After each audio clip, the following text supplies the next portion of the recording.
मैं हूं नाथूराम गोडसे। मैंने अखंड भारत के लिए गांधी को खत्म कर दिया। ताकि गांधीवादी सोच खत्म हो सके और अखंड भारत का निर्माण हो सके। तो वीडियो को पूरा देखो और चैनल को सब्सक्राइब कर लीजिए।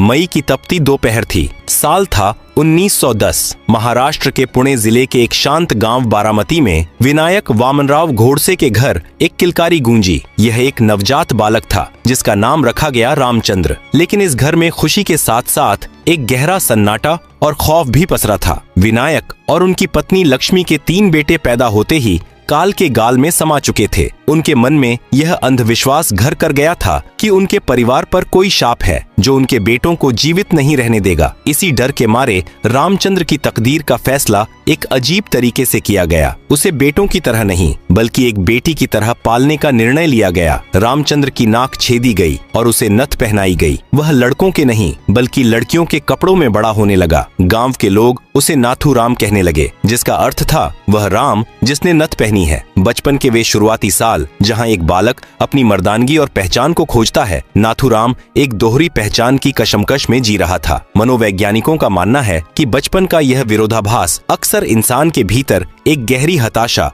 या अत्यंत आक्रामक व्यक्तित्व को जन्म देता है। नाथूराम का मन किताबी पढ़ाई में कभी नहीं लगा। 1928 में जब वह 10वीं की परीक्षा में असफल हो गया तो उसने स्कूल छोड़ दिया। लेकिन वह अनपढ़ नहीं था। उसके भीतर ज्ञान की एक ऐसी भूख थी जो साधारण स्कूलों में शांत नहीं हो सकती थी। वह घंटों पुस्तकालय में बैठकर हिंदू धर्म ग्रंथों, मराठा इतिहास और वैश्विक राजनीति का अध्ययन करता था। वह वीर सावरकर की रचनाओं का दीवाना था। लेकिन सबसे दिलचस्प बात यह है कि एक समय ऐसा भी था जब नाथूराम गोडसे महात्मा गांधी का अनन्य भक्त था। 1930 के दशक में जब गांधी जी ने सविनय अवज्ञा आंदोलन का बिगुल फूंका तो नाथूराम उन हजारों युवाओं में से एक था जो बापू के एक आह्वान पर सड़कों पर उतर आए थे। वह गांधी जी की अहिंसा और सत्याग्रह की शक्ति पर विश्वास करता था। उसे लगता था कि गांधी जी ही वह मसीहा हैं जो भारत को गुलामी की बेड़ियों से मुक्त करेंगे। लेकिन वक्त का पहिया घूमा और 1932 में जब वह रत्नागिरी पहुंचा तो उसकी मुलाकात विनायक दामोदर सावरकर से हुई।